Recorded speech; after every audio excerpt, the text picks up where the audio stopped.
I was the son of a nobleman in Persia.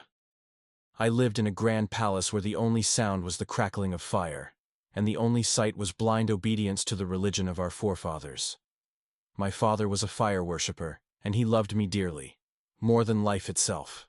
So much so that he locked me inside the house, afraid I might be influenced by another faith. He made me a servant of the fire. Day and night I tended to it, feeding it wood, watching its flames, fearful it might go out. Yet every time I looked at that fire, a haunting question crept into my heart. How can this be a god, when it cannot keep itself alight? How can I worship a flame that dies if I leave it alone? Is this truly God, or am I astray? I was searching for something I couldn't name, but my soul felt its presence. One day, I slipped out of the house in secret. I passed by a Christian church and heard the Gospels being read aloud, hymns raised to the name of a single unseen God, whose fire was not visible, whose hand could not be touched. I entered, sat quietly at the back. I listened. I reflected. Tears welled in my eyes. I said to myself, "This is closer to the truth in my heart than the religion of my people." I returned home and told my father what I had heard. He was furious. He chained me up and locked me in a dark room. But I did not give up. I broke free and escaped in secret. I pleaded with a group of traveling Christians to take me with them to Syria, where I could meet their wisest priest. And there, my true journey began. I lived with a man they called the Patriarch. He made me serve him and study under him. But I discovered he was corrupt, hoarding gold and silver, taking money from people in the name of the Lord, and giving nothing to the poor. When he died, I revealed the location of his treasures. The people crucified him and stoned his body.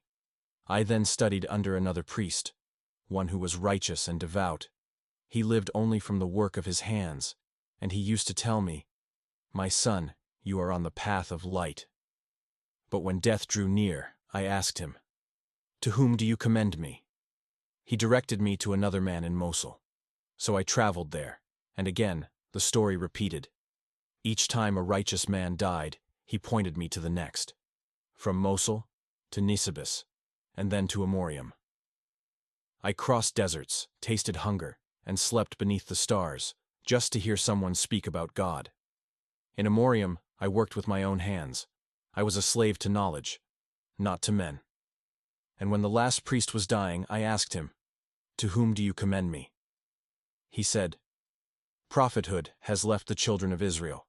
The time has come for a prophet to be sent from the land of Arabia. He does not eat from charity, but accepts gifts. Between his shoulders is the seal of prophethood. He will emerge from a land of many palm trees, between two lava fields, where there is no oppression nor tyranny." Then he pointed southward and said, "If you can reach that land, do so." I said, "By God I shall go, even if I must crawl on my face."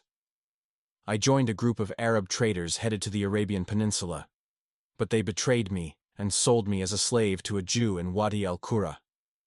I did not weep for my bondage. I grieved only because I thought the path to light had once again been severed. But by God's will, another Jewish man from Yathrib, Medina, bought me. I was taken there, and I saw the palm trees.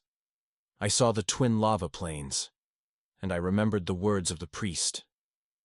One day, a cousin of my master came from Mecca and said, "A man has emerged claiming to be a prophet, calling people to worship one God alone." My heart trembled. I said, "This is my chance." I went to him at night and brought food. I said, "This is charity." He told his companions to eat, but he did not eat. The next day I brought food again and said, "This is a gift." This time he ate from it.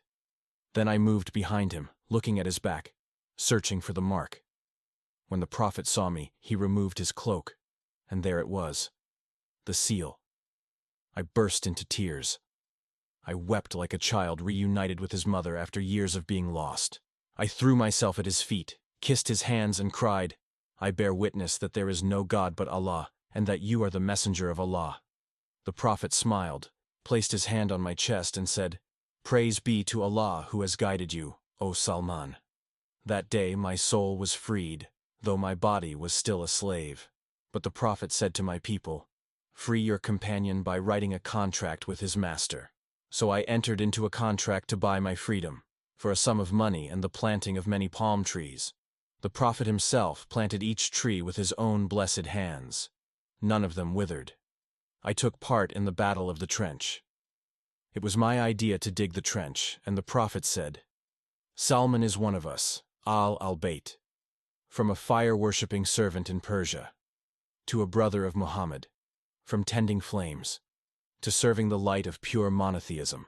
I once said, there were 3 things I searched for my entire life: a true religion, a sent prophet, and a way of worship that pleases God, and I found all of them in Islam.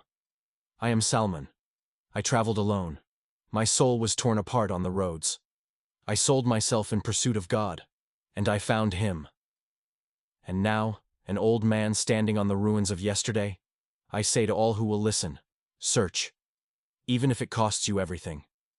For the soul was created to bow to the truth, and the truth never breaks its promise.